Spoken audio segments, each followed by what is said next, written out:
are a window to see the world around us. Reading books is a source of knowledge. It makes our mind active. It increases new words. It makes us a complete person and a better person. It leads us from darkness to light. In this COVID time, a friend that is always beside us are books.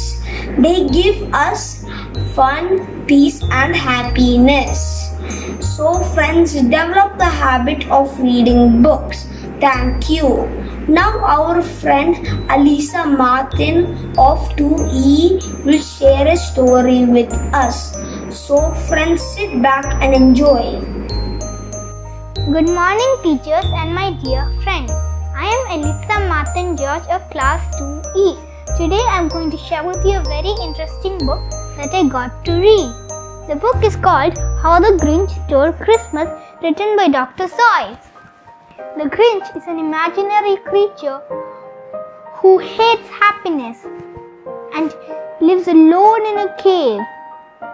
So his heart is 2 sizes smaller. After a little miles, stays a village called Whoville. The people of Whoville are called Whos. Every Who in Whoville loves Christmas, but only the Grinch doesn't. So, while the Whos were getting ready to celebrate Christmas on the next day, the Grinch was getting so angry because Christmas is here. So he decided to steal everything: the food, the toys, the gifts and the decorations. So after a whole night of stealing, he decided to throw them up the cliff.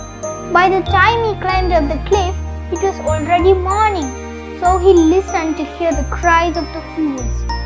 But instead of crying, what did he hear? He heard joy and laughter and singing. So the Grinch understood that the real meaning of Christmas doesn't mean all the food, toys, gifts and decorations, but it means spending time together and spreading the joy. So the Grinch decided to return everything he stole, and it's believed that his heart grew 3 sizes bigger. This is an imaginary story, but its moral is very real. I suggest you all to read this book. Thank you.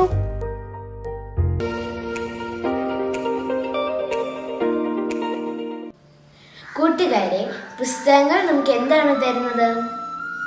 പുസ്തകങ്ങൾ നമുക്ക് മഹത്തായ അനുഭവങ്ങൾ തരുന്നു. അവ നമുക്ക് മഹാന്മാരുമായി കൂട്ടുകൂടാൻ അവസരം തരുന്നു. അറിവിൻ്റെ വലിയൊരു ലോകമാണ് പുസ്തകങ്ങൾ നമ്മുടെ മുന്നിൽ തുറന്നു തരുന്നത്. സെന്റ് തോമസ് റെസിഡൻഷ്യൽ സ്കൂളിൻ്റെ വായനാ വാരത്തിൻ്റെ ഭാഗമായി 6Cയിൽ പഠിക്കുന്ന നമ്മുടെ കൂട്ടുകാരി പൂർണ്ണശ്രീ കെ നായർ താൻ വായിച്ച ഒരു പുസ്തകത്തിൻ്റെ അവലോകനമാണ് ഇന്ന് അവതരിപ്പിക്കുന്നത്.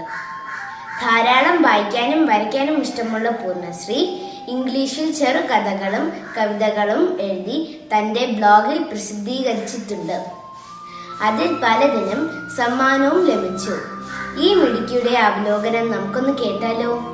പ്രിയപ്പെട്ട കൂട്ടുകാരെ, ഈ വായനാ ദിനത്തിൽ ഞാൻ നിങ്ങൾക്ക് പരിചയപ്പെടുത്താൻ പോകുന്നത് ടെറ്റ്സുകോ കുറിയോനാഗിയുടെ ടോട്ടോ-ചാൻ എന്ന പുസ്തകമാണ്. ഈ പുസ്തകം ലോകത്തിലെ ഏറ്റവും കൂടുതൽ ആൾക്കാർ വായിച്ചിട്ടുള്ള പുസ്തകങ്ങളിൽ ഒന്നാണ്. നിങ്ങളിൽ ചിലരെങ്കിലും വായിച്ചിട്ടുണ്ടാകും. വായിച്ചിട്ടില്ലെങ്കിൽ തീർച്ചയായും വായിക്കേണ്ട ഒരു പുസ്തകമാണ് ടോട്ടോ-ചാൻ. യഥാർത്ഥത്തിൽ ജാപ്പനീസ് ഭാഷയിലാണ് ടോട്ടോ-ചാൻ എഴുതിയത്. എന്നാൽ ഇന്ന് 30ഓളം ലോക ഭാഷകളിൽ ടോട്ടോ-ചാൻ ലഭ്യമാണ്. ഞാൻ വായിച്ചത് മലയാളത്തിൽ കവി ശ്രീ അൻവർ അലി എഴുതിയ പരിഭാഷയാണ്. 1981 ടെറ്റ്സുകോ അവരുടെ പ്രൈമറി വിദ്യാലയത്തെപ്പറ്റിയും അതിൻ്റെ ഓർമ്മകളെപ്പറ്റിയും എഴുതിയ ഒരു സുന്ദരമായ പുസ്തകമാണ് ടോട്ടോ-ചാൻ. ഈ പുസ്തകത്തിന് മറ്റൊരു പ്രത്യേകത കൂടിയുണ്ട്. ജപ്പാനിൽ ഒരു സ്ത്രീ എഴുത്തുകാരിയുടെ ആദ്യത്തെ ബെസ്റ്റ് സെല്ലിംഗ് നോവലാണ് ടോട്ടോ-ചാൻ. തെത്സുകോ ജപ്പാനിൽ അറിയപ്പെടുന്ന ഒരു നടിയും കലാകാരിയുമാണ്. അവരുടെ കുട്ടിക്കാലത്തെ വിളിപ്പേരാണ് ടോട്ടോ. ടോട്ടോയുടെ ടോമോ സ്കൂളും ഹെഡ് മാസ്റ്ററും കൂട്ടുകാരും അധ്യാപകരെയും പറ്റി നല്ലൊരു കുട്ടിക്കഥയാണ് ടോട്ടോ-ചാൻ. ടോട്ടോ ഒരു വികൃതി കുട്ടിയായിരുന്നു. എപ്പോഴും കുസൃതികൾ കാട്ടിക്കൊണ്ടിരിക്കും. അവൾ 1ാം ക്ലാസ്സിൽ മറ്റൊരു സ്കൂളിലാണ് പഠിച്ചിരുന്നത്. പക്ഷെ എപ്പോഴും അവൾ ഡെസ്ക് തുറന്ന് ഒരുപാട് സൗണ്ടിൽ തിരിച്ചടയ്ക്കും. ജനാലയുടെ അടുത്ത് പോയി നിന്ന് പുറം കാഴ്ചകൾ കാണാനും അവിടുത്തെ നാടോടികളടുത്ത് സംസാരിക്കാനുമാണ് അവൾക്കിഷ്ടം. പക്ഷെ അവളുടെ ഈ കുസൃതികൾ കാരണം അവളെ ആ സ്കൂളിൽ നിന്ന് പുറത്താക്കി. സ്കൂളിൽ നിന്ന് പുറത്താക്കിയ സങ്കട വിവരം അവളെ അറിയിക്കേണ്ട എന്ന് കരുതി അവളുടെ അമ്മ കോബയാഷി ഹെഡ് മാസ്റ്ററിന്റെ ടോമോ സ്കൂളിൽ അവളെ ചേർത്തു. വളരെയധികം പ്രത്യേകതകളുള്ള സ്കൂളായിരുന്നു ടോമോ സ്കൂൾ. ടോട്ടോ, നീ ഈ സ്കൂളിന്റെ കുട്ടിയാണ്. ടോട്ടോ, നേരായും നീ ഒരു നല്ല കുട്ടിയാണ്. എപ്പോഴും അവളുടെ ഹെഡ് മാസ്റ്റർ അവളെ ഇങ്ങനെ ഓർമ്മിപ്പിച്ചുകൊണ്ടേയിരിക്കും. ഇത് കേൾക്കുമ്പോൾ അവളുടെ സന്തോഷം നമുക്ക് ഊഹിക്കാമല്ലോ. ഇനിയും ഒരുപാട് പ്രത്യേകതകൾ ഉണ്ടായിരുന്നു ടോമോ സ്കൂളിന്. ക്ലാസ് മുറികൾക്ക് പകരം ട്രെയിൻ ബോഗികൾ, മലയിൽ നിന്നും കടലിൽ നിന്നും വിഭവങ്ങൾ കൊണ്ടുവന്ന് പങ്കിട്ട് കഴിക്കുന്ന ലഞ്ച് ബ്രേക്കുകൾ, സുന്ദരമായ മ്യൂസിക് ക്ലാസുകൾ, കൃഷി ചെയ്ത് സയൻസ് പഠിക്കുന്ന സയൻസ് പീരീഡുകൾ, ഉച്ച നടത്തം, ഇതൊക്കെയായിരുന്നു ടോമോ സ്കൂളിന്റെ പ്രത്യേകതകൾ. ഇനി സ്കൂളിനെ പറ്റി ടോട്ടോയുടെ സ്കൂളിനെ പറ്റി പറയുന്ന ഒരു ചെറിയ ഭാഗം ഞാൻ വായിക്കാം. ടോമോയിലെ പാഠങ്ങൾ. തീവണ്ടി പള്ളിക്കൂടത്തിലെ പഠനം എന്നത് തന്നെ വിചിത്രമായ ഏർപ്പാടാണ്. അതിലും ബഹുവിചിത്രമാണ് അവിടുത്തെ ഇരിപ്പിടങ്ങളുടെ കാര്യം. പഴയ സ്കൂളിൽ ഓരോരുത്തർക്കും അനുവദിക്കപ്പെട്ടിട്ടുള്ള പതിവ് സ്ഥാനങ്ങളുണ്ട്. പക്ഷേ ഇവിടെ ആർക്കും എപ്പോൾ എവിടെ വേണമെങ്കിലും ഇരിക്കാം. യഥേഷ്ടം തിരഞ്ഞെടുക്കാവുന്ന ഡെസ്കുകളും കസേരകളും. കുറെ നേരത്തെ ആലോചനകൾക്കും നിരീക്ഷണങ്ങൾക്കും ശേഷം തനിക്ക് തൊട്ട് പിന്നാലെ ക്ലാസ്സിലെത്തിയ ആ പെൺകുട്ടിയുടെ അടുത്തിരിക്കാൻ ടോട്ടോ-ചാൻ നിശ്ചയിച്ചു. ഹായ്, ആ കുട്ടിയുടെ ഫ്രോക്കിലെ ഞൊറിയിൽ ഒരു വെളുത്ത മുയലിന്റെ പടമുണ്ട്. ഉവ്, അവിടെ ഇരിക്കാം. അങ്ങനെയാണ് അവൾ ആ തീരുമാനത്തിലെത്തിയത്. ഏറ്റവും വിചിത്രം ടോമോയിലെ പാഠങ്ങളായിരുന്നു. സാധാരണഗതിയിൽ സ്കൂളിൽ കൃത്യമായ ടൈം ടേബിൾ ഉണ്ടാകുമല്ലോ. അതായത് 1ാമത്തെ പീരിയഡ് ഭാഷയാണെങ്കിൽ ആ 1 മണിക്കൂർ ഭാഷ മാത്രം പഠിക്കുക. അടുത്ത പീരിയഡ് കണക്കാണെങ്കിൽ അത് മാത്രം. പക്ഷേ ടോമോയിലെ രീതി തികച്ചും വ്യത്യസ്തമാണ്. ഓരോ ദിവസവും പഠിക്കേണ്ട വിഷയങ്ങളുടെ മുഴുവൻ പാഠഭാഗങ്ങളും ചോദ്യങ്ങളും അന്നന്ന് ക്ലാസ് ആരംഭിക്കുമ്പോൾ തന്നെ ടീച്ചർ തയ്യാറാക്കും. ശേഷം ഇപ്രകാരം പറയും: ഇനി ഓരോരുത്തർക്കും ഇഷ്ടമുള്ള വിഷയങ്ങളിൽ നിന്ന് തുടങ്ങിക്കോളൂ. ഏത് വിഷയത്തിൽ നിന്ന് തുടങ്ങുന്നു എന്നത് പ്രശ്നമല്ല. ഒരാൾക്ക് ഭാഷയിൽ നിന്ന് തുടങ്ങാം, മറ്റൊരാൾക്ക് കണക്കിൽ നിന്നാകാം തുടക്കം, ഇനി ഒരാൾക്ക് മറ്റേതെങ്കിലും വിഷയമായേക്കാം. ഈ അധ്യയന രീതി കുട്ടികൾ മുതിർന്ന ക്ലാസ്സിലെത്തും തോറും അവരെ അടുത്തു നിന്ന് മനസ്സിലാക്കാൻ അധ്യാപകർക്ക് സഹായകരമായി. ടോമോയിലത് ഏതുകൊണ്ടും ഉത്തമമായ ഒരു രീതിയായിരുന്നു. ഉച്ചയൂണ്. ഊണ് തീവണ്ടിയിൽ വച്ചല്ല, അസംബ്ലി ഹാളിലാണ്. കുട്ടികൾ ഉച്ചഭക്ഷണം കഴിക്കുന്നിടത്തേക്ക് ടോട്ടോ-ചാനെ കൂട്ടിക്കൊണ്ടു പോകുന്നതിനിടയിൽ മാസ്റ്റർ പറഞ്ഞു. അവർ ഹാളിലെത്തി. മേശകളും കസേരകളും നീക്കി നിരക്കുന്നതിന്റെ പരുക്കൻ ശബ്ദം. കുട്ടികൾ ഊണിനുള്ള തയ്യാറെടുപ്പിലാണ്. അവർ ഇരിപ്പിടങ്ങൾ വട്ടത്തിലിട്ട് ക്രമീകരിച്ചു കൊണ്ടിരുന്നു. ടോട്ടോ-ചാൻ മാസ്റ്ററോടൊപ്പം വിശാലമായ ഹാളിന്റെ ഒരു കോണിൽ മാറി നിന്നു. അവർ ശ്രദ്ധിക്കുകയായിരുന്നു.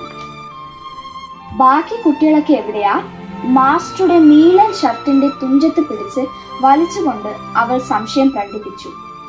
എല്ലാവരും ഉണ്ടല്ലോ, മാസ്റ്റർ പറഞ്ഞു. എല്ലാവരും? അവൾ അത്ഭുതം കൂടി. പഴയ സ്കൂളിലാണെങ്കിൽ ഒരു ഡിവിഷനിൽ തന്നെ ഇത്രയും പേരുണ്ടാവും. അപ്പോ ഈ ഇരിക്കുന്നത്രയും പേരേ ഉള്ളൂ മൊത്തം? അവൾ വിശ്വാസം വരാതെ ചോദിച്ചു. അത്രേ ഉള്ളൂ, മാസ്റ്റർ പറഞ്ഞു. എല്ലാത്തിലും പഴയ സ്കൂളിൽ നിന്ന് വ്യത്യസ്തമാണ് ഇവിടം, അവൾ വിചാരിച്ചു. കുട്ടികളെല്ലാം കസേരയിൽ ഇരിപ്പ് പിടിച്ചു കഴിഞ്ഞിരുന്നു. മാസ്റ്റർ ചോദിച്ചു, കടലിൽ നിന്നുള്ള പങ്കും മലകളിൽ നിന്നുള്ള പങ്കും എല്ലാവരും കൊണ്ടുവന്നിട്ടുണ്ടോ? ഉണ്ടല്ലോ. ചോറ്റുപാത്രങ്ങൾ ചറ പറയുന്ന തുറന്നുകൊണ്ട് കുട്ടികൾ ഒന്നിച്ചു പറഞ്ഞു. കാണട്ടെ കാണട്ടെ. മാസ്റ്റർ മേശകളിലിടെ കൂടെ നടക്കാൻ തുടങ്ങി. അദ്ദേഹം ഓരോ പാത്രത്തിന്റെ അടുത്തെത്തുമ്പോഴും കുരുന്ന നാവുകൾ ശബ്ദമുയർത്തി ഓരോന്ന് പറയുന്നുണ്ടായിരുന്നു. മാസ്റ്റർ പറഞ്ഞതിന്റെ അർത്ഥം അവൾക്ക് പിടികിട്ടിയില്ല. കടലിൽ നിന്നുള്ള പങ്കും മലകളിൽ നിന്നുള്ള പങ്കും കൊണ്ടുവരികയോ? ഹായ്, നല്ല തമാശ തന്നെ, കൊച്ചു ടോട്ടോ കൗതുകത്തോടെ ചിന്തിച്ചു. ഉച്ചയൂണിന് ഇത്ര രസമുണ്ടാവുമെന്ന് അവൾ സ്വപ്നത്തിൽ പോലും കരുതിയിരുന്നില്ല. ഇവിടം വ്യത്യസ്തമാണ്, വിചിത്രമാണ്. നാളെ മുതൽ താനും ഇവർക്കിടയിലിരുന്ന് ഊണ് കഴിക്കുന്ന രംഗം അവൾ സങ്കല്പിച്ചു നോക്കി. പാത്രം തുറക്കുക, കടലിനും മലകളിലും നിന്ന് കൊണ്ടുവന്ന പങ്ക് മാസ്റ്റർ കാട്ടിക്കൊടുക്കുക. ഹായ്! സന്തോഷം കൊണ്ട് അവൾക്ക് തുള്ളിച്ചാടണമെന്ന് കണ്ടും കേട്ടും ചെയ്തുമാണ് ടോമോ സ്കൂളിലെ വിദ്യാർത്ഥികൾ ജീവിത പാഠങ്ങൾ പഠിക്കുന്നത്. നമ്മൾ സയൻസ് ക്ലാസ്സിൽ പഠിച്ച ബാലൻസ് ഡയറ്റ് ഓർമ്മയില്ലേ? അതെന്ത് രസത്തിലാണ് അവിടുത്തെ ഹെഡ് മാസ്റ്റർ കുട്ടികളെ പഠിപ്പിച്ചത്. എല്ലാ ഉച്ചയൂണിനും കടലിൽ നിന്നുള്ള പങ്കും മലകളിൽ നിന്നുള്ള പങ്കും കൊണ്ടുവരിക. ഇതിലൊന്നില്ലെങ്കിൽ തമ്മിൽ പങ്കിട്ട് കഴിക്കുക. ആൺകുട്ടികളുടെയും പെൺകുട്ടികളുടെയും വ്യത്യാസം ശാരീരികം മാത്രമാണെന്ന് ടോമോ സ്കൂളിന്റെ നീന്തൽ ക്ലാസ്സസ് ടോട്ടോയെ പഠിപ്പിച്ചു. ഇത് നമ്മുടെ സമൂഹവും ഓർത്തിരിക്കേണ്ടതല്ലേ? ഓരോ കുട്ടികൾക്കും വ്യത്യസ്തമായ ശ്രദ്ധ ആവശ്യമാണ്.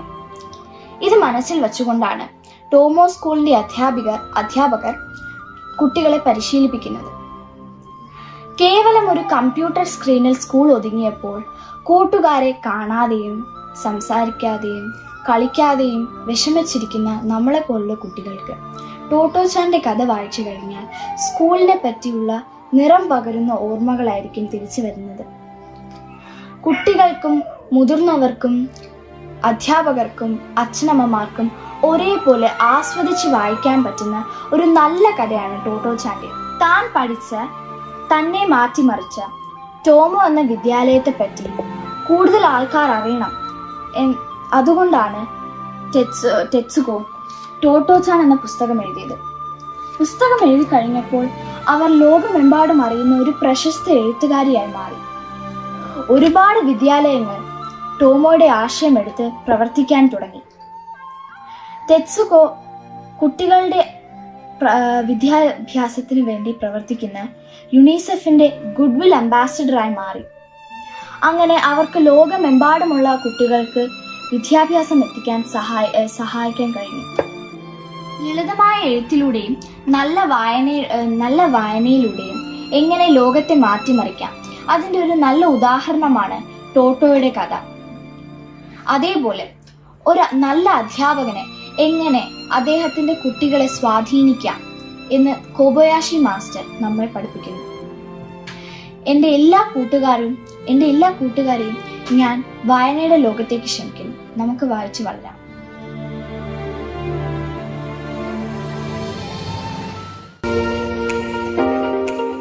Good morning. On June 19th this year, we celebrated the 26th edition of the National Reading Day, an annual event that falls on the death anniversary of Sri P. N. Panikkar, the man behind the library movement in Kerala.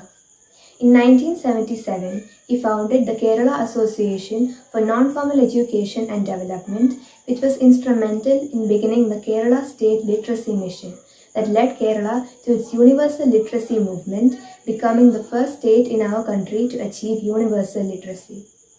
The P. N. Panikkar Foundation has been observing the Reading Day, Reading Week, and Reading Month celebrations since 19th June 1996, the first annual Remembrance Day of Sri P.N. Panikkar. It has since become a mass movement to promote a culture of reading and book-mindedness among school students, youth, and the underprivileged population of our country.